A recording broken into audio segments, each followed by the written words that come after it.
Hi, everyone, and welcome to The X, a podcast from inside Silicon Valley about how experience shapes everything, from products to businesses to entire industries. I'm Brian McLean, and I'm here with Demetrius Madrigal. This is how corporate America feels about remote work in 2023. The laptop class is living in La La Land. It's messed up to assume that yes, they have to go to work, but you don't. It's not just a productivity thing. I think it's morally wrong. Listen, it doesn't work for young kids. It doesn't work for spontaneity. It doesn't really work for management. And this is how the corporate world felt about remote work in 2020 during the height of COVID-19. The biggest advantages, I think, are access to large pools of talent who don't live around the big cities and aren't willing to move there. Since we've all been forced into being remote now for 9 months, I think we've realized that if you have somebody in a particular location who's willing to work the hours to be able to collaborate, you can do it very effectively. So it's changed how we thought about hiring. Let's pause here. Notice something?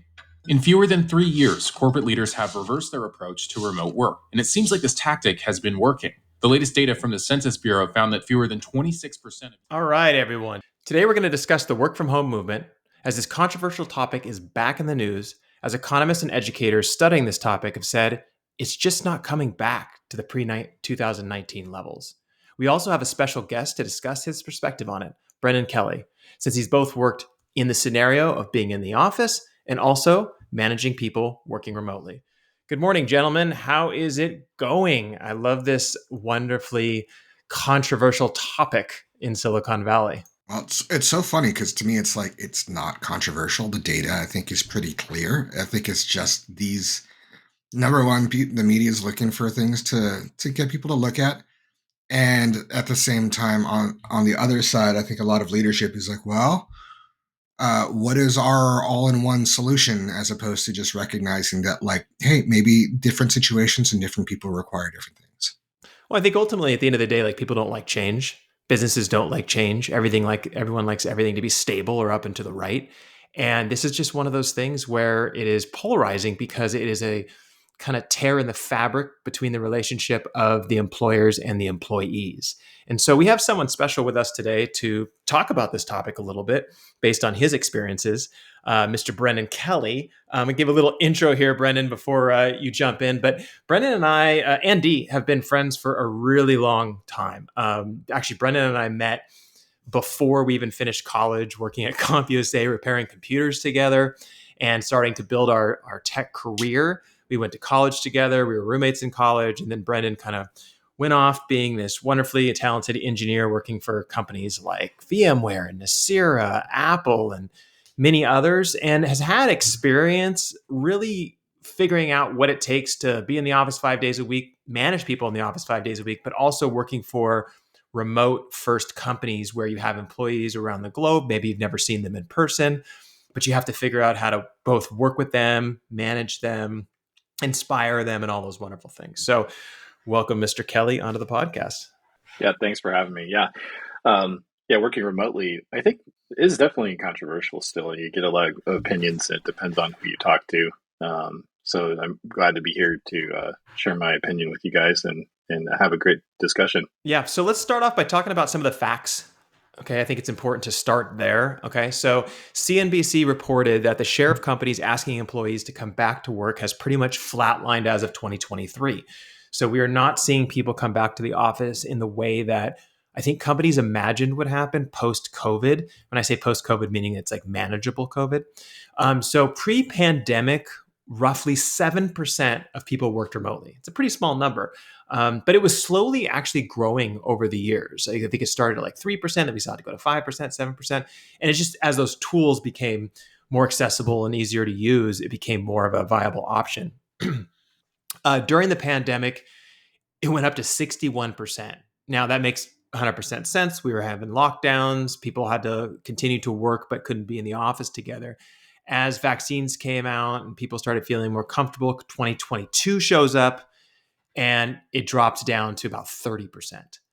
But as of 2023, we're roughly at the same place, which is 28%. So there's a margin of error there. So I would say those are pretty close. Also, office occupancy in the 10 biggest cities is only around 50%. So half of those offices are being used and the other half are not. And when they're being used, they're only being used, for the most part, 1 to 2 days a week. So do any of these numbers shock either one of you, or did you kind of anticipate this is what it was going to look like? It's not shocking to me at all. I figure, again, looking at the data, when remote work is enacted at a level higher than it was pre-pandemic, you have lowered costs, you have less use of space for work, which frees it up for residential, which matters for places that have like substantial housing shortages like we do here in the Bay Area. And productivity for at least on average is up. And I think one of the things that when push comes to shove, the money is going to talk, and having lower costs and greater productivity is probably going to win out.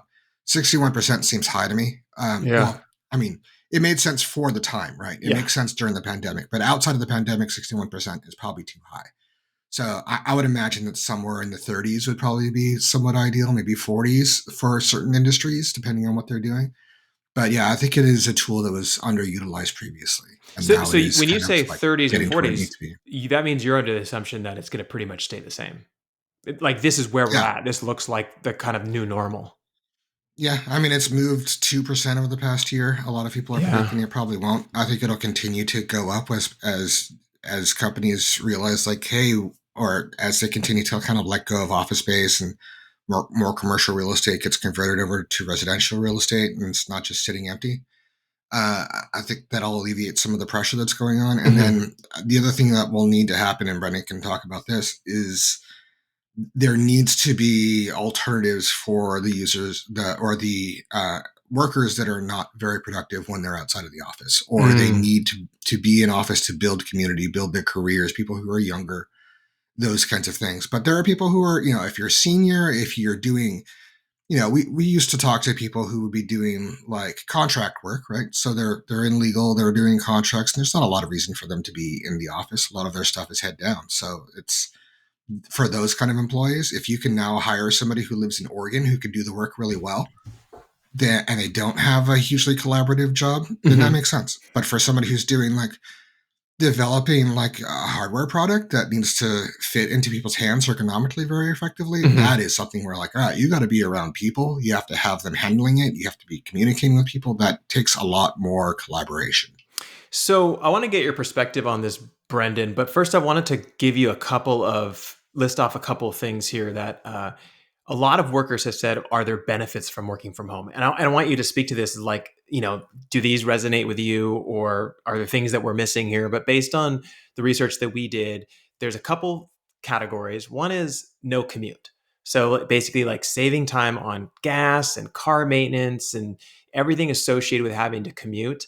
The second one was flexible work hours, like the ability to actually be healthier. So you have time to work out. You can spend more time with your kids. You can easily schedule medical appointments. And it's just kind of the flow of life seems a little bit better. And then the third one was less time getting ready for work. So not having to buy these super nice outfits, get up and every day have to like figure out what you're going to wear 5 days a week, that kind of stuff. And it creates fewer distractions, fewer illnesses. It just kind of plays into this whole idea that you have a little bit more control on your life. Do you feel like those kind of resonate with you and the people that you've worked with? And what's your thoughts on it? Yeah, so there's a couple things I want to get to. So definitely answering that question, I think all of that is 100% true, right? So if you swap, in my case, it was probably during traffic time, maybe 40 minutes each way, 45 minutes each way. I mean, that's a lot of time to get back, right? So you're not actually spending all of that time. You can easily fit a pretty rigorous workout into that amount of time. You can, like you said, save money on like clothing and stuff. You still want to look okay on Zoom. People that look torn up when they're on Zoom, that's not great, because you kind of wonder, like, are they taking care of themselves? But like I think it's definitely good from a quality of life perspective, right? I do want to kind of circle back to something you guys said earlier. I think it was Dee that said this was, productivity is higher, and I hear that a lot. I mean, admittedly, I don't read all these articles on remote work, but I kind of wonder when you say productivity and when the larger, um, you know, media or whatever you want to say, Mhm. or sources out there say productivity, how are they measuring productivity? Like, is that a measure of companies' earnings, or is that like, do you know from the studies that you read? Because I'm curious a little bit about that. Because I have a little bit of an opposite view, and my views are actually really based on context. Like, I think Dee was talking about, like, hey, what kind of work are you doing? Yeah, that definitely matters. But Mhm.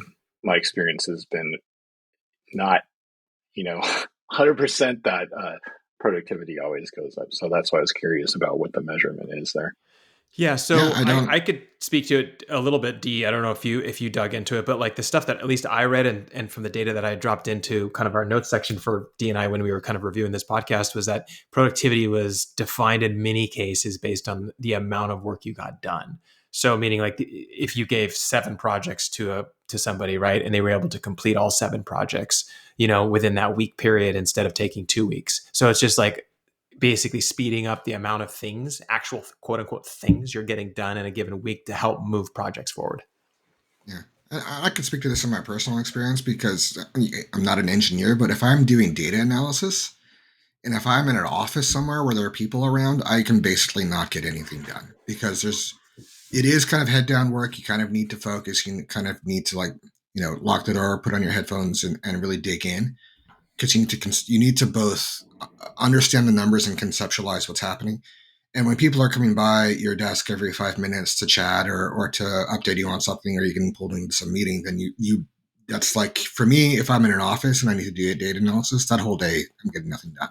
Yeah, I agree with that. So heads down work. So for well-defined projects, things that have been planned appropriately and given out to people and they chunk up in clean ways. Absolutely. Working from home is much better. You have fewer interruptions. You can get that heads down work done. What I found though is that working in corporate jobs, I can look at any of my jobs as sources of this, thought is it's never really that clean. You know, I think you guys doing consulting work, maybe, you have to be really clear about defining what you're delivering and stuff because there's a money exchange and it's kind of a limited engagement. But I think in corporations where, you know, um, and some companies are better than others, at planning.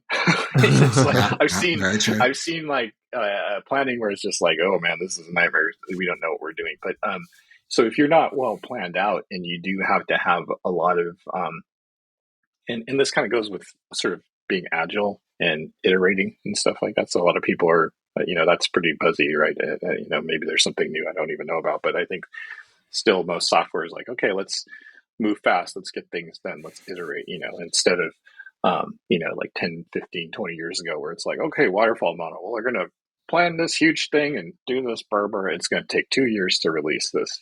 They want to get things out to the customers quicker, so things by design have to be less defined and more agile. I think what I've seen in that space, in my experience, is being on site with a group of people, and not, it doesn't have to be with everybody, but a majority of your team. It's much easier to react and understand how things are tracking and keep projects moving forward and getting done quickly. Because I think a lot of times people fall into this this side of mindset where, okay, I'm partnering with D on a software project and I want to talk to him, but like I know he really values his heads down time, so I don't want to bother him. Like getting people to engage intentionally, like, okay, like text, send the Slack to this person, create a Zoom or WebEx or whatever you're using, and get together when you have these questions. Like I found myself as an engineering manager having to tell people, either pull the people together myself and say, okay, all of you get here, talk about the thing and figure it out and write it down and agree on it. Lots of times I have to do that, or having one-on-ones with people and saying, hey, like you're working with Jane Doe over there, and you need to go talk to her. Go just Slack her and say, hey, when do you have time for a Zoom? And don't let it go, because some people are very responsive. They're like, yeah, I got time right now. Some people are like, okay, I'm in my quiet time. I'll talk to you in 10 minutes or whatever. And kind of being actively, there's a type of person that, like Brian's like this, right? So you like, if you're not hearing anything, you start getting that weird feeling. You're like, I have to actively engage with this person. But there's a lot of people in our industry that doesn't come easily, right? It's very difficult for them, right? So, to sum up my thought there, I think remote work's really good for well-defined projects, things that have good chunks, and you've already talked about it. But I think the creativity part, the planning, getting together, figuring out what those pieces are, debating and stuff like that, in my opinion, and this could be an antiquated opinion because of my generation, but I think what I viewed it seems to work better and gets done more quickly if you're in person. Yeah, I would agree with that to some extent for sure. Like there are times when D and I have gone to, we're on a project that's more long term and active. So it's like we've been on projects that are like 3 years long, right? So it's like we're almost embedded in the company, And there are times when we would like kind of force a get together, right? Where it's everyone just like, okay, we're all having lunch or something like that. And there was some magic that really came out of it where we're just like, oh, okay, I'll try this instead, or I'll try that instead. And it just didn't come up during those meeting settings. But I'm curious from your perspective, Brendan, because I'm sure you've seen this like a million times. You've probably heard this too in the media a lot. They always talk about the magic of in person. They can't define exactly what that thing is. They call it water cooler talk. They call it the magic. They call it right. And it's basically that one moment in time where you're spitballing an idea or you're pushing someone on something you guys are working on, and then suddenly together you come up with something great. And writers, we hear this all the time. The writers' room is like that. They say, oh, we sit around all night writing things on a board, and it isn't until we get punchy and it's about 11:30 at night and everyone's laughing and they've had 4 beers that they start coming up with really great ideas. And they call that like the magic moment, right? It's like, oh, okay, now we got this thing moving. But they're saying that by going remote, we're basically taking that away. Do you think that's true? Do you lose that, or can you get to that by sitting on a call for 2 hours with somebody? Yeah, yeah, I'll address that. So I'll give you a little bit of background on my own experience. So my last company I joined fully remote during the pandemic. I switched jobs, and that was difficult, right? I think the good thing about the pandemic was that everybody was forced into it. So there was sort of a spirit of trying that people were like, okay, we know we're in a unique situation. We need to kind of use different tools and do things. But when I finally met them in person, that magic was there. I felt it. And it's hard to describe, like the first thing when I walked into a room with some of these people were like, they're so 3D. Like I can see the side of their head. They like when they're moving. There's little mannerisms and things that come through. This one guy I met was like a giant beast. On the camera he looked like he was probably about 5'2". But when I saw him in person, he was like 6'5". It was really, it was weird. Outside of that, though, I think maybe magic to me. I don't know what other people define magic as, but magic to me equals humanity and trust, right? So when you're in a room and you're interacting with people, you're getting to know their little things. Like you'll say, Yes. a series of words, and on the camera, like I'm looking at D right now because we're on video just to kind of see each other's faces, and he's a little pixelated, right? So I can't really quite see what his eyes are doing, or like maybe I say something he doesn't like and he might make a straighter face, or I say something that Brian likes and his face will change a little bit. And those things on video, it's hard to see that come through, and it's a weird thing, but there's like this palpable trust and like, because after those meetings, right? So after I met everybody in person and we went back to work, it was like, wow, okay, things just started kind of happening a lot more quickly and had a better flow, and there's more trust there. Yeah. And I think, going back to the magic thing, things in the room do seem to happen more quickly. They're more dynamic. Also, you're kind of focused, right? It's not like when you're on Zoom, and I kind of thought about this too, is you have to be more intentional. You have to like, okay, we'll put it on my calendar and, get together. And there's like little conversations that can happen, but people are less likely to do that, I found.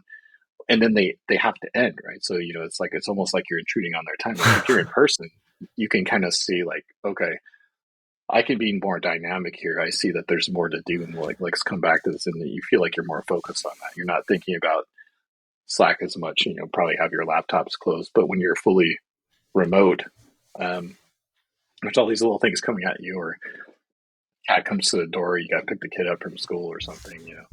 I don't know. There is some magic, and it's hard to define. But I think it goes along with trust in humanity. As a word, I don't know. So I'm listening to you guys, and one of the things I'm hearing so much is about team dynamics and being able to kind of get to know the people that you're working with and kind of building up that camaraderie. And we all remember like the old, team building exercises and things like that. And it's very cringy office space stuff, but they're trying to establish, this team dynamic of getting to know each other and to feel comfortable with each other, and communicate openly and quickly and those kinds of things.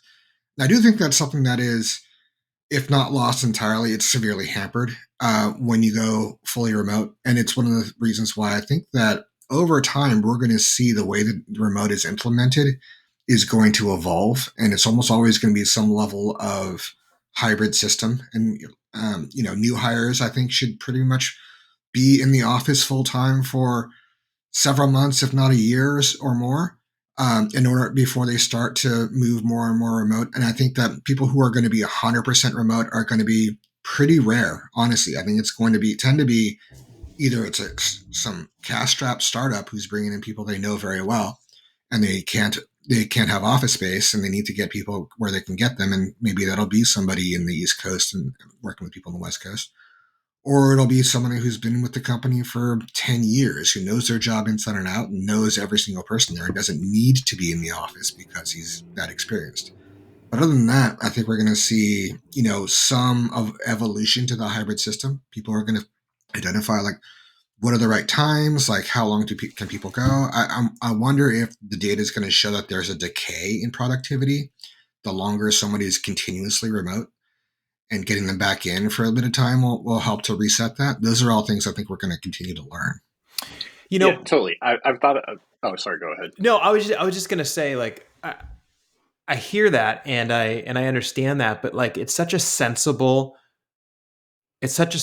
understanding or like, description from your experiences.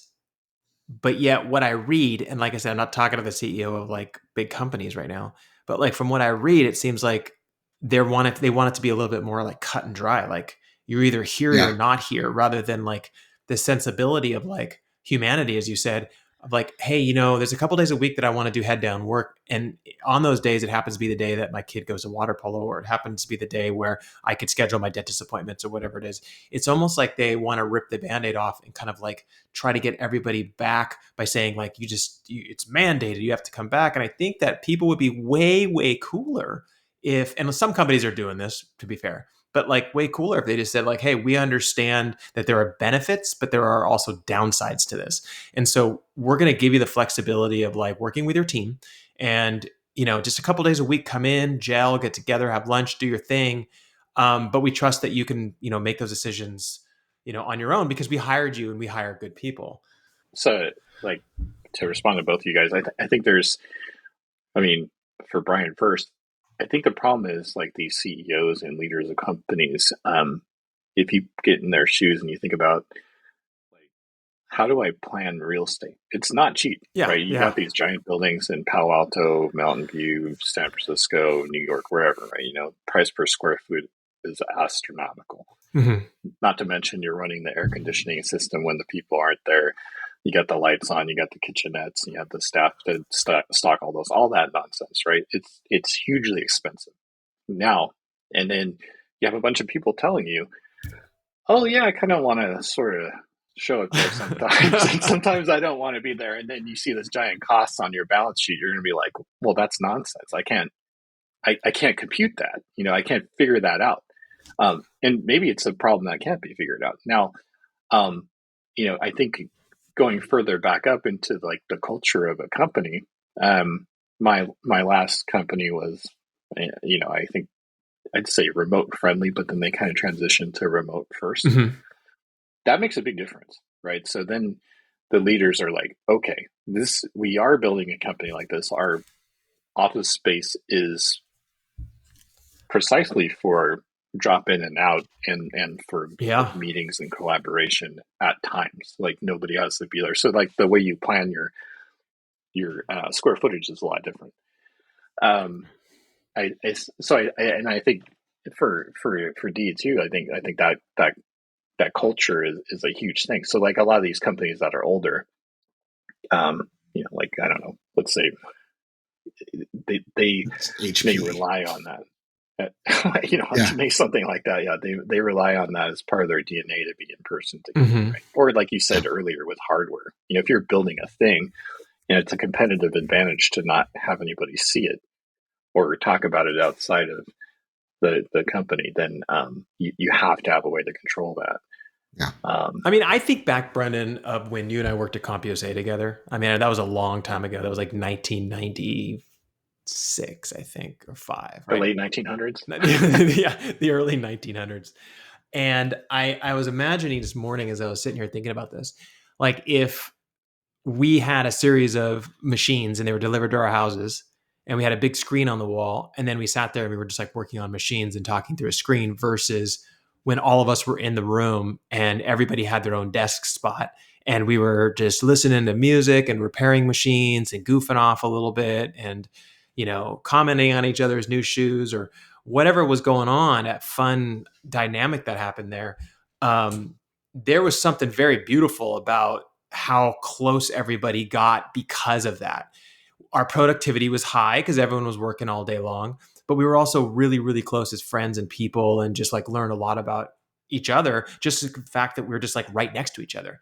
But if we were like at home and I had a big screen, I'm just repairing computers all day, I don't know that would actually happen. I think we would get a lot of computers repaired. I think we would see each other and talk to each other, but I don't necessarily know we would like comment on each other's shoes, go out to lunch, bring something to share with the group, or, when we came into work, right? Like there is something that is lost there, but there are definitely times when you're kind of like, hey, I'm not feeling well or whatever it is. I just want to hang out at home, but not be punished for it. Right. Yeah, I think that's a situation that's specifically suited to being in person. You have tools, equipment, shared knowledge that's going on in kind of a physical space where everybody's working together.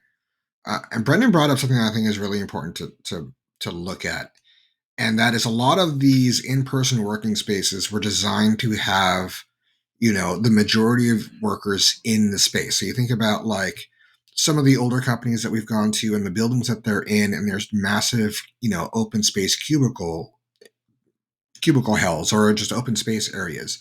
They're large spaces that they've committed to. They're difficult or expensive to heat and cool or to manage or to keep the lights on.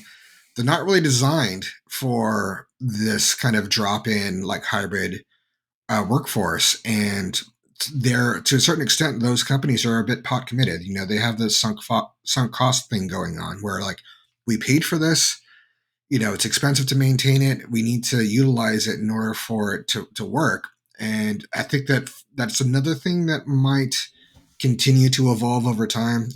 One of the issues is the growing pains that we're experiencing following the pandemic is we went from 7 to 61. Yeah.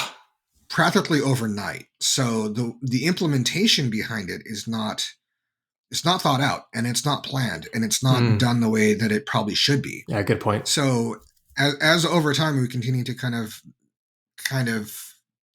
work this stuff out, and you can have people that come in, eventually 3 days a week and have those kind of team moments, and then have their head down time on the other days of the week. And that I think will help quite a bit. And redesigning these spaces so that it can be more zone controlled or they're not quite as big and huge and things like that. There's a NVIDIA complex literally, a few blocks from my house. And it looks like a soccer stadium. It's so huge. Oh, it's huge. And yeah. It's all open space. And I swear I've never seen somebody inside it. They're all open windows and stuff. But it does seem like that is a building that was not designed for what we're talking about as far as like having this kind of hybrid workforce or this work from home culture or any of these things. So that again is just like this inertia that's going on. Are you guys familiar with what's called Planck's principle? Mm-mm. And Brian, you probably heard it before, at least. It's from Max Planck, and he said, or it's usually, colloquialized as science progresses one funeral at a time. Yeah. And we've seen this where we've worked in academics and science and stuff. It's just like there's this perspective that everything is data based, and like whatever the data says is what the scientific theory is going to go with. But it's not really what happens. What ultimately happens is people have their pet theories and they have their beliefs, and they basically, once they take it with them to the grave, and it's usually the new generation that comes along that has a different perspective that kind of approaches things differently. And I think we have a little bit of that going on. I think we have a little bit of, there are people who've been in this industry for like decades longer than we have, who have a certain way of doing things. They're comfortable with doing it. And they're the ones who a lot of times are making the big decisions and are doing the news interviews and things. Ultimately, it's part of what's going on. Human beings don't like change. Like I've learned this just anecdotally of being a human, right? Is that like we love the opportunity for new and interesting things, but the actual act of change can be painful. And so sometimes we kind of push against it, even if we want it. And one of the things I'd like to hear from Brendan on is that I see it completely different with different generations. So like when you were working with your kind of remote first company, did you see a different perspective of, excitement or non-excitement related to remote work from different generations, different age groups? Because like I'm hearing, I'll just tell you an example. Somebody the other day told me that at their company, all the younger people love coming in. They're not married yet. They're looking to go out and have drinks after work. They're looking for some excitement. They don't want to sit in their house all day. And then the people who have families and are a little bit busier and that kind of stuff are like, hey, I need flexibility. Otherwise, I'm going to crack and explode and probably quit. Is that true from what you've seen in the field? Just like. That's exactly what I've seen. Yeah. I think people that are mid to late in their career are much better at working remotely. Yeah. And they're also, they want it a lot more too, right? So my experience with interns and new college grads has been kind of mixed, right? I remember one engineer that was just awesome, just strong work ethic, however they were raised, and the engagement I saw was there out of the box. And that person, you have a couple meetings with them and they would just pick things up, get things done. And they were a true joy to work with. But then, I'd say, my data points being like a handful or so, but that was like one person out of like about 5. Mm-hmm. The other ones, they had a rough time. I would have one-on-ones and be like, hey, how are you doing? You could see on the camera that they don't look that great. And it'd be like, oh yeah, I didn't want to talk to this person. I don't want to bug them. And, like silently suffering, not getting what they need. That's like, okay, well, tell me what you need. Okay, I'll tell you what I need. And they don't. Then you're like, okay, well, as a manager, how can I pull this out of them? How can I help them? Right. So for one person, I set up like multiple short meetings per week, and that helped a bit, but they still, kind of had issues. Some of the, all of the younger, not younger, but I want to say like out of college, like fresh employees, new engineers, they do want to be in the office. They do want to get together. They love going to lunch together. Yeah. Oh yeah. We did too. Getting together, having time. Yeah. I mean, just like us. Yeah. Going out after, doing sports together. If some people were into soccer, they want to get together and do that. Whatever it is, right? And I think they build a small community. And what's interesting is if you got these newer employees building a community without the more seasoned employees, it becomes sort of there's not like it just comes its own thing, Yeah, and they make their own decisions, maybe do their own thing. Yeah, really, yeah. There's not a good mixture of ideas and beliefs there, but like just like you said, it's really interesting. They do want to come in. Yeah. from what I've seen in my experience. So I'm curious about this too from both of you. Is that one of the trends right now is companies are trying to figure out, do I trim down the amount of real estate that I have and have like one floor, let's say, and then people can come in like, let's say 3 days a week on average. And we just have one floor. You don't really have a desk and you just kind of can come and collaborate. Or do we not have any office space that's branded as ours and we go to co-working spaces and we say, hey, here's your pass. You guys can meet up at co-working spaces. Like, what's your perspective on those two different approaches that basically companies are testing out right now? Well, I think that there's no doubt that they need to trim down on their office space. Yeah. Number one, I think it's not a one size fits all situation. I think that there are companies out there that need to just go to co-working spaces. I think those are probably going to be the minority, though. I think the rest of the industry needs to figure out just how much, given the amount of work, the type of work that they do, the amount of production that they do, the number of employees that they have, and what works best for them, exactly how much they need to trim down and what that space needs to look like when it does. Yeah. Like, I know Google had that massive complex they were planning in San Jose. Yeah. Whatever happened to that? They canceled it, which makes a lot of sense because the entire space was probably designed for an era that doesn't exist anymore. So that, and there's mixed feelings around that. And it's not exactly like San Jose is starved for jobs, right? Especially tech jobs.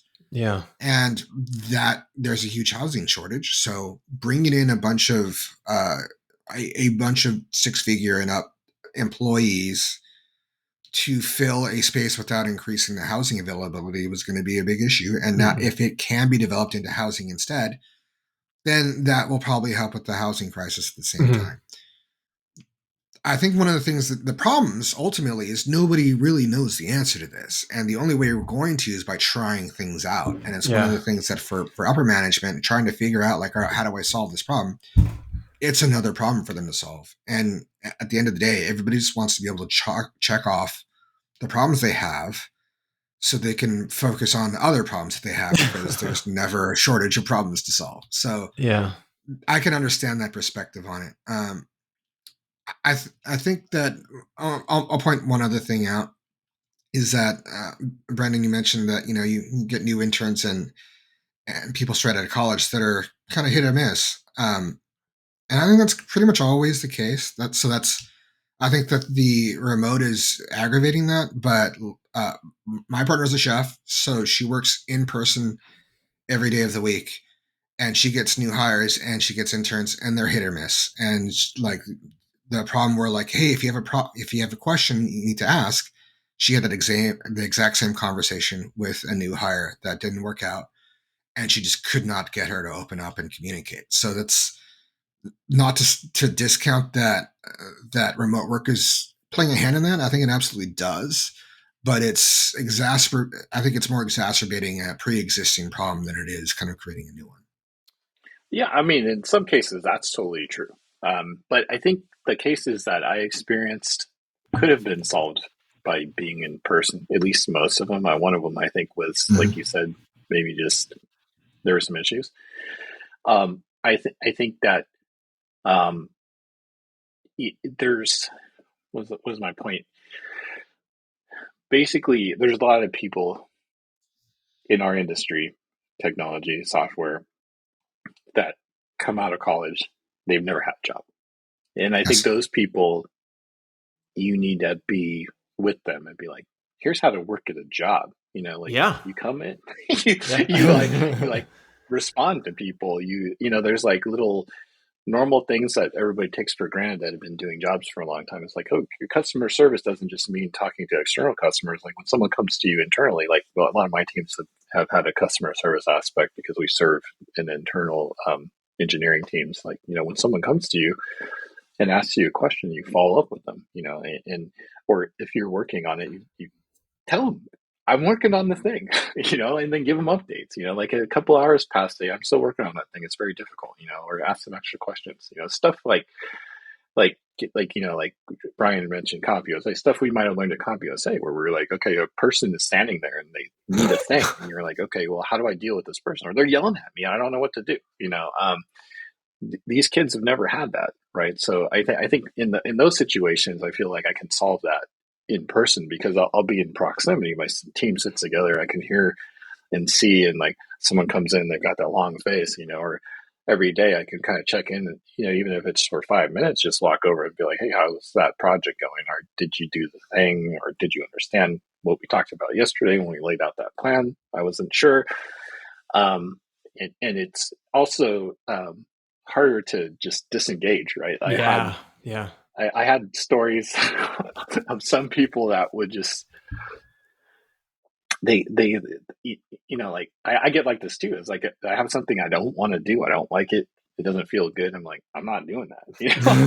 And these kids will sometimes just avoid it. Yeah. New engineers. So I mean, there's a lot of things that you can solve in person. That's why I was. Well, I mean, there's this, with therapy in particular, they say that there's a powerful dynamic of being in person versus remote, right? So first of all, the remote therapy is super successful. It has been, and it's helped millions of people. I'm not saying that at all, but there is definitely a dynamic change of sitting in a room with somebody.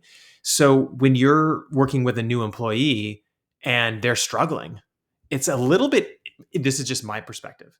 I think it is a little bit easier to be sitting with somebody and say, hey, you doing okay? Like, is this kind of like overwhelming? Like, do you want to just talk about what it's like to be working every day versus like the project itself right now? Like, do you want to take a few moments and just kind of process that? Because I've been where you're at, right? I'm 20 years older than you. I've done this before.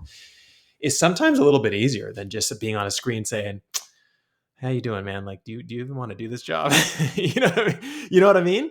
Because like other people that I've talked to that are executives now have told me that they've actually asked employees like, do you like this job? And then they'd be like, no. I've done that. And then they say, they say, good, let's find you one that we like you a lot. Let's find you something that fits. Let's talk to other departments. Let's do this, let's do that. And then suddenly they're immensely happier, but it's so much easier to do it when you're actually like in a room with somebody, like quietly sitting or having lunch. Yeah. Just real quick to add to Brian's point. Yeah, go ahead. They're like whole body language will sell them out most of the time. Oh, yeah. And right? And I think over Zoom, it's easier to be a good actor. Mm-hmm. But anyway, go ahead, D. Yeah, I think you guys are bringing up a really good point. I think there's something we haven't really kind of tackled yet, is that aside from all of the kind of productivity and workspace advantages and disadvantages, there's a mental health element to tackle here. Mm-hmm. And you imagine somebody's moving in, they just graduated from Carnegie Mellon or Ann Arbor or something like that, and they're moving out to California for the first time. They don't have any friends. Hell yeah. They don't have any community. If they're not in the office, they might end up, self-isolating. Maybe they have a hard time making friends. Maybe all of those things. For them to be able to go in and interact with people and to start to build a community and to build a group of people, that's immensely valuable. So that's something that I think that really needs to be taken into account. We saw this live, D, because like just as a side note, like we had one person that we were working with who was working inside the attic, and I was like, hey man, where you at? And he's like, I'm in my attic, and like you could see like the insulation and stuff, and I was like, maybe go sit outside, maybe go sit downstairs. There's actually some light down there, Like I was kind of shocked, but they needed it quiet. And then another person had hopped on this is like in the height of the pandemic, and I didn't even know this person at all. And I was just meeting him for the first time, and he leaned in and asked me if he did a good job cutting his own hair. And I was like, yeah, it looks great, man. It's like people need other people to talk to. There's a mental health aspect to it for sure. And I think we're still learning that.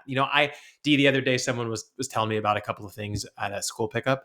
And I told them, I said, just remember, as long as it took us to screw everything up by basically shutting down our whole entire process in this world, it's going to take just as much time to fix it. So think of the bell curve, right? So we're kind of only in year 2 of that. In about a year, we're going to look back and go, okay, I think we figured a lot of this out. Brian, you nailed something that I was thinking about in preparation for this that I didn't talk about yet, is if you have people at the office, you can control the environment. You can give them clean water. Yeah. You can air condition their room. You can make sure they have power and stuff, mm-hmm. And that they don't have distractions from some family member that's living with them, with needs or something like that. Like I had the same experience where I was working with people and they would just be dripping sweat and be like, are you all right? Like, oh yeah, I work in my garage and I don't have an air conditioner. And it's like 110 outside. You know what I mean? And you're like, well, how is this person going to focus on work? They need to think about hydration. You know, that it's like they can't. I don't know about you guys, but you ever try to do something, mentally challenging in extreme environments? It's not happening. It's like, I'm not doing this. This sucks. Yeah, we definitely even when we got started, we were, working in the old apartment we had didn't have air conditioning. So when heat waves hit, like those were days until we started getting a little older and making a little bit more money and started getting air conditioning. When you had a heat wave, very little work got done. Mm-hmm. So that is a big factor. Absolutely. Well, then not only that, so you think of infrastructure. I definitely had more than one person on my teams with internet issues. Like you'd be on the call and they'd be like, and just would disconnect, because they had like terrible Wi-Fi. Comcast in their neighborhood was not great, or AT&T, whatever they were using. I'm not going to throw one company under the bus. They all suck. No, you could throw Comcast under the bus because it totally sucks. It totally caused so many problems around here. Well, no, it's been solid here. So I haven't had a problem. It never went out, So anyway, but you get the point, right? So it's like, okay, there's challenges there, and you can get, like the company I worked for gave people a stipend to buy like a nice desk and a good chair. And we send them an external monitor so they can, have dual monitors set up and everything. I will point out on the other side of things, I've definitely been in office spaces and working with companies that surprisingly sometimes just could not get their internet connection figured out. Yeah, we've had that issue. We're like, dude, the internet doesn't work. Definitely run into that. Like, hey, we're in this like multi-billion-dollar company. You guys can't get functioning Wi-Fi to set up. Come on. Yeah, it's always. I guess that's a whole topic for another day. Exactly. But there's two other things I want to talk about before we wrap up this podcast, because I know we can go on and on forever. But one of them is this kind of thing that nobody talks about, but you're starting to hear about now a little bit, which is that employees. Okay, so many people that I've talked to said that their company came to them and said, "Do you want to be a hybrid or full-time employee, or do you want to be a remote-only employee?" When you're a remote-only employee, it means you can work from wherever you want, unless you go out of state. If you go out of state, obviously they change how much you get paid, blah, blah, blah. But that also means you no longer have a desk. So there's this quiet concern among employees that if they choose to be a remote worker because it works best for their situation, that suddenly they're no longer going to get promotions. They're no longer going to be able to kind of have that influence that you might need in order to get bigger projects or whatever it is. You see that, Brendan, as being like a real concern? Like if you're remote only and you never get to see anybody in person, that it's hard to get good opportunities? There's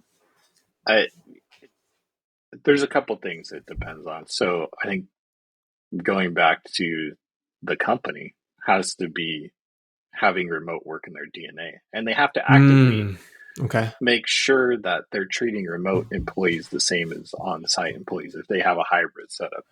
Now, in my specific experience, I promoted several people when we were working remotely, but that's how our company was built. Yeah. I think it is harder to be visible. Like you have to work harder on that, right? So I think one of the things, like especially when you're going up, you're kind of like middle engineering levels. Mostly it's based on technical merit. What have you built and stuff like that. But it also has to be impactful too, right? You have to make sure that the thing you made isn't just like a fun experiment, but it actually has a use, right? And it's good, right? If those boxes are checked, usually then that's fine.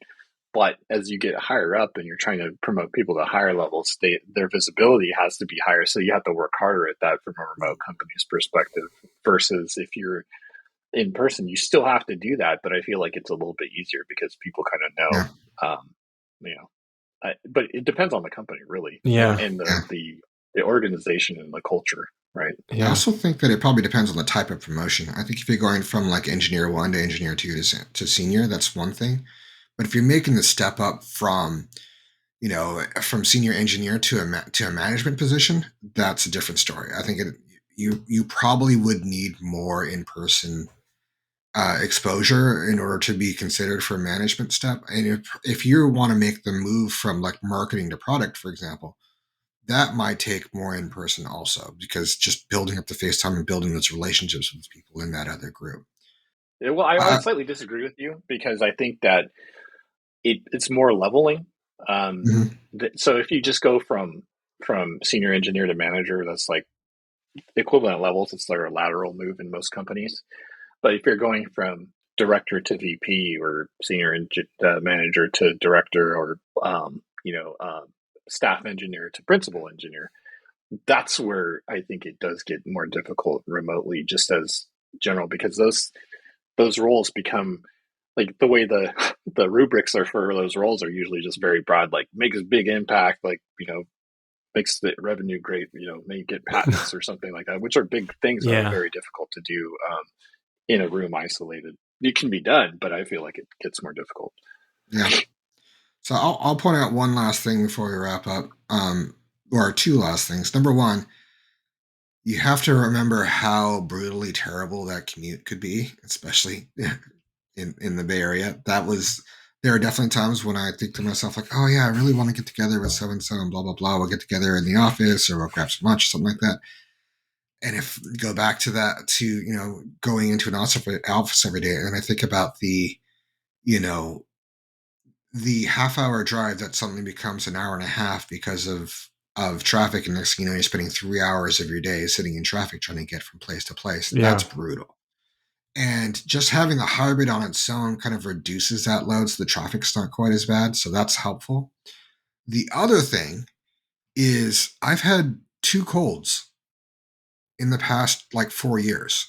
Like I just do not get exposed to germs and things in quite the same way. Like Yeah. I am working on my second cold since like 2000, right? Like I'm getting over it now, but it was like almost shocking. I'm like, what? I haven't been sick in like years. So that is, I think, a huge benefit that like when people are sick, they can just work from home rather than feeling like they have to come in because that's the requirement. Well, that's a whole other topic that gets me super angry, so I don't want to talk about it. But I feel like no matter what, like if you are sick, don't go into the office, for God's sake. That's the reason why we have this technology. I think that there's a huge mental health issue associated with isolation. And one of the things you said, Dee, about the commute is that you have to make the trade-off. So one of the things I learned is that being isolated, I get kind of weird in my head, and if I'm isolated too much. And so for me, the commute to drive and meet somebody for lunch in San Francisco and come back and all that kind of stuff is worth the trade-off. Because once I go and I meet with them, we have lunch, we're outside, we got sun in my face, I'm eating something different than what I have at the house. I'm seeing a friend, I'm talking to them, having a good conversation. It could literally guide me for 5 more days. Right. And I think that it's totally worth it 3 days a week. Oh, 100%. And when you get to 5 days a week, then you start thinking about like, all right, now I'm spending 3 hours a day in enforced isolation. Well, I will say that you and I had the most perfect setup prior to the pandemic, which was, I believe it was like Monday, Wednesday, Friday, unless there was something going on. We were both in the office, and then Tuesdays and Thursdays, we just stayed home and work, and it just made life really easy. And we had this smooth transition of like going, and I remember Wednesdays, we met a friend at food trucks every Wednesday. Remember, we would go out and do that. Yep. And so that was nice. So we'd have like food truck Wednesdays, and it's like we kind of had a schedule of social interaction beyond our client work, beyond you and I hanging out, that kind of like felt right. And it was helpful, and I think that the mental health part is big. I mean, the fact that like somebody I didn't even know, very nice guy, was asking me how his hair looked because he was trying to cut his own hair because he lived alone and was kind of going a little bit, stir crazy being inside of his apartment, tells me something really was going on at that time. You know what I mean? It's like going from call to call going from Zoom call to Zoom call was not fixing the problem. For whatever reason, it wasn't fixing the problem. And I know for a fact that after I've met people in person after feeling isolated too much, I deeply feel satiated. And I'm like, okay, I feel good now. So if I feel that way, I'm imagining other people feel that way to some extent, since we all work in the same industry. I mean, I don't know, Brendan, have you ever had moments, and I know you have a family and you're very busy and stuff, but have you ever had moments where you're sitting in your room and you're like, oh my God, I'm stuck in this room? Like, you know what I mean? Like you're there all Yeah. day? Well, yeah. So yeah, I definitely was thinking about that. Yeah, I at times I would just like look at these walls and be like, and I mean, I don't mean to insult people that are actually in jail, but it starts feeling like a cell. Sure. Like this is like every day I get up, maybe have a little bagel and wash myself or whatever, and then walk into this room and I'm glued to a keyboard at the same desk, looking at the same walls. And yeah, it gets hard. You're just like, is this what my life is now? I just do this every day. It's just I'm doing the same thing all the time and never seeing anybody. Yeah, I mean, that was the worst part. The other thing too, like you guys were talking about commutes. Like if you have a day that sucks, Yeah. you have that commute time so you can come home to your family and be like yourself and a decent person. You're just walking out the door as you're like still in the rage. That sucks. It bleeds through. Yeah, Your it's family true. gets, it's like your kid's like, hey, Dad. For You're like, me, the commute just contributes to the rage. This makes things worse. Well, it depends, D. Why is it like this? What have we done wrong with our society? Like it's so. Well, you never got to that point. Deeply enraging for me. You never got to that point where you like started zenning out just because you're like, I accept that this commute I cannot change. It's called road rage, not road zen, man. Well, I got to the point where I was just like, I'm not going to go any faster. It's going to take me this amount of time. Yeah. So, and then you had that chance for whatever is loaded up in your brain to kind of like wash away and, like listen to some music or listen to a cool podcast like this one, like whatever. Right.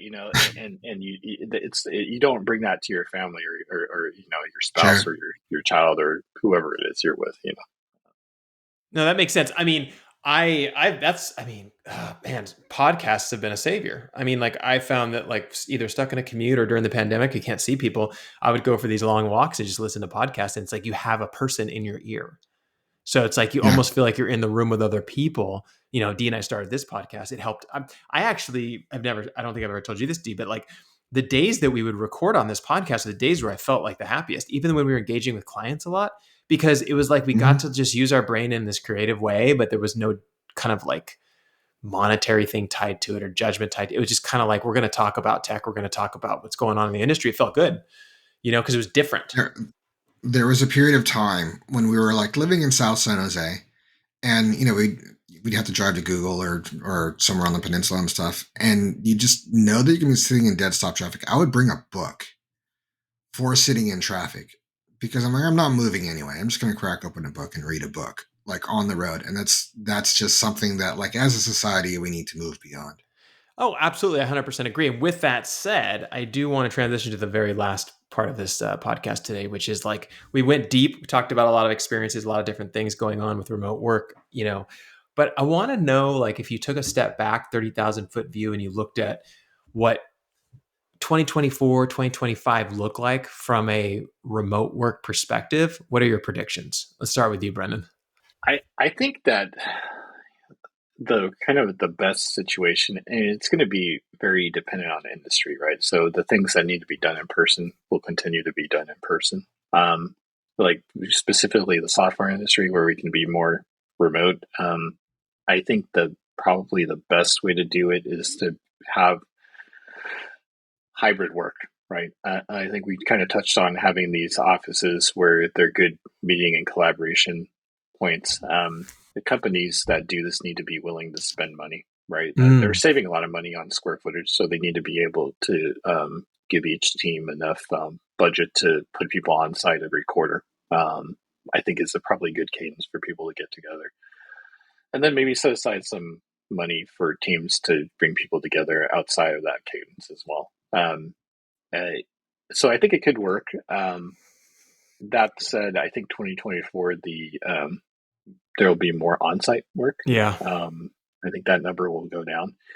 One of the big ones in the news recently, like VMware got taken over by Broadcom. Oh yeah, that's right. The CEO is he's like, everybody comes in, period. If you don't like it, leave. So 5 days, that's no choice there. And that it's interesting what's going to see what's going to happen, because that company had like a very generous on-site policy of like maybe a couple days a week or something like that, if even that. And now he's doing the opposite. So you got them doing that, and then I hear rumblings of other companies doing that. Yeah, so my prediction for 2024 basically is like more on-site, but I do think that, like you said, startups, and if companies were built with remote work in their DNA and they actually work out a system, it can be successful. Let me ask you a question, Brendan. Based on your prediction here, you said, let's say you work for VMware and you ended up moving to Sacramento because it's like over 2 hours away. When they demand the 5-day work week, what is your expectation for that worker who now lives in Sacramento? My expectation? Yeah, what would be what's your expectation that's going to happen? Sorry, I shouldn't say expectation. What do you anticipate is going to happen to that person who works in Sacramento or lives in Sacramento but works? They'll quit. I mean, it depends, right? So, like, let's assume that person really believes that they're valuable and they can find another job easily. Mm-hmm. They're going to quit. They'll go somewhere else.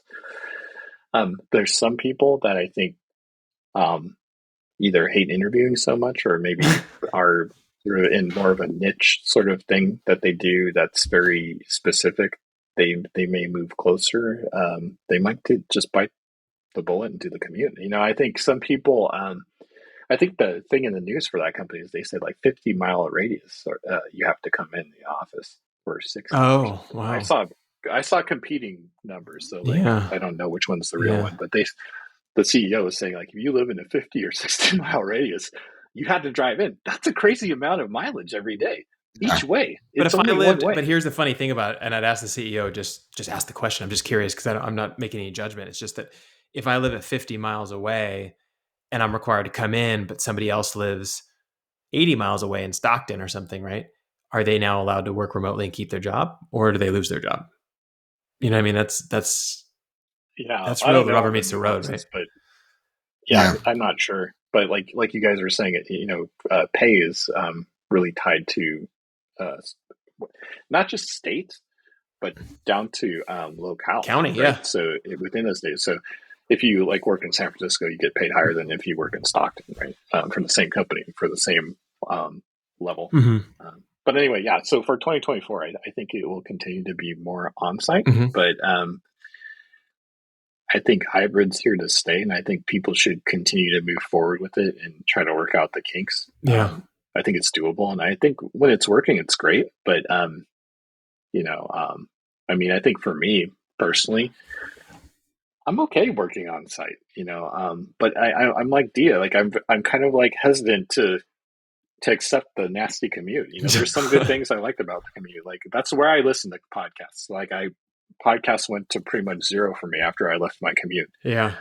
But yeah, it's tough to say, but I think you may, we should check by the end of 2024, but I think maybe, we'll see like mid 20%, 25%. Yeah. What do you think, D? What's your prediction? I think that the rate, I think it's going to stay the same. I think we've plateaued. If anything, I think it might tick up a little bit. I think ultimately it's because it saves them so much money a lot of times in order to kind of shut these offices down and to work remotely and not have to provide quite the same level of support sometimes. And it also opens up the recruiting a little bit easier. And I think we are in kind of a seller's market when it comes to labor force. We're at 3.9% unemployment rate, and we just have for a long time just not had enough technical talent when it comes to the tech industry. Yeah. So I think that will be, you'll have some of these old school companies coming in and say like, oh no, everybody's going to come in 5 days a week.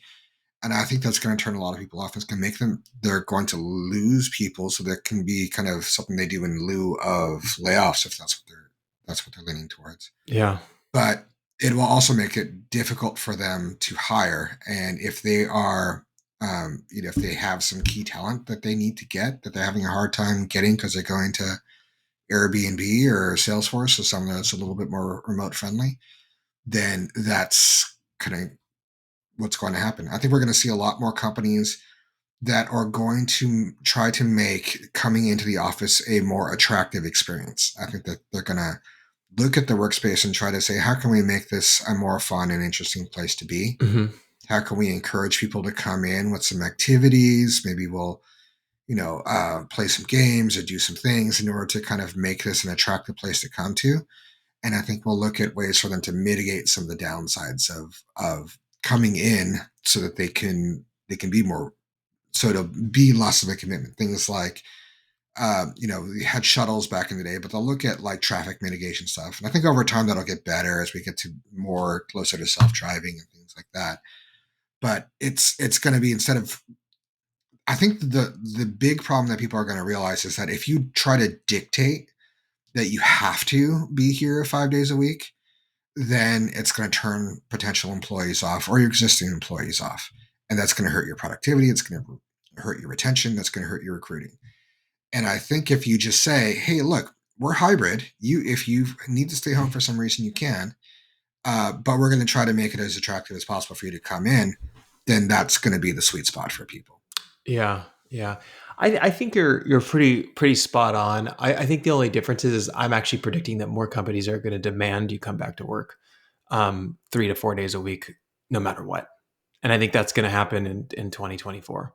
I think it's going to be this idea of like, hey, yeah, every once in a while you can have a day, like one day, Fridays you work from home or something like that. And it's going to be driven mostly by like team managers, right? So it's like if your manager's like, yeah, it's cool, dude. Like let's just have Fridays off or whatever it is, where we don't have to commute in. But I think you're going to see more and more companies demand it because as we get closer to the idea, I actually don't think it's going to happen anytime soon, but the idea of a potential recession or anything of that nature that might get triggered by any one of the industries, whether it be real estate or, tech or anything that's going on, even though there's kind of like a quote unquote rolling recession right now, what they call it.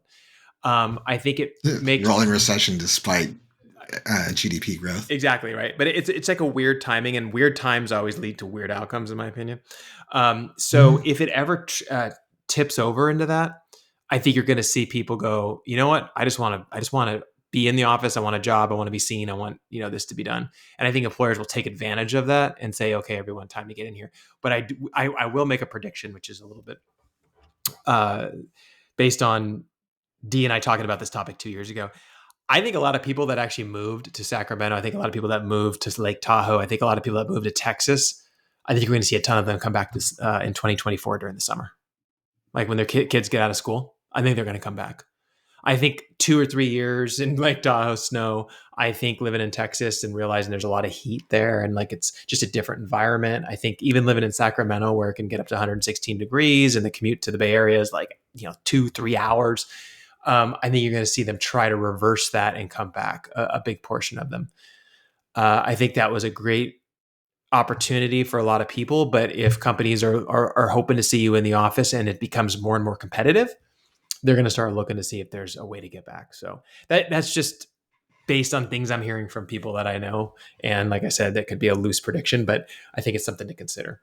But anyways, this was great. I'm so glad we finally got this in the books. We've been talking about this for a while now. And Brendan, thank you so much for joining us and giving us your perspective and kind of digging in. Hopefully you can come back and we can talk about more topics. It's a funny side note. We wanted to have Brendan come on the Cybertruck episode because he's a car enthusiast, but D and I kind of did it last minute, so we didn't. But after we all three have had the opportunity to actually see a Cybertruck, we should do a follow-up and then we can all give our perspectives as a quick podcast, just like what we think. I think actually, Brendan, didn't you've been up close and seen one already, right? I saw one in my neighborhood. Yeah, I haven't really saw one also, poked around one yet. But do they have them anywhere? We should meet up and just go I was looking. No, I went to the Tesla dealership. I drove by one that's not too far from my house, and they do not have one on site. So I was like, bummer. Like I want to stop and actually like look at one and kind of feel it out. I was talking to some parents who ran into someone who had one, like meaning they were just driving by and they kind of like checked it out and talked to them for a second. And they did say that some of those things that they were talking about, like fingerprints all over the vehicle and like super sharp corners and just like things like that people have been either criticizing or just pointing out, are for sure real. Like it's just an interesting vehicle. But anyways, let's wrap this one up since we've been going super long today. So thanks everyone so much for taking the time to listen to us. I really appreciate it. As we always say, we post our updates as well as video versions of the podcast on YouTube at TheXPodcast. So please go to YouTube and subscribe to our channel. If you like this podcast, found it interesting or informative, it helps us a great deal if you subscribe or leave a review on whatever platform you use. Thank you all, and we will see you all next week.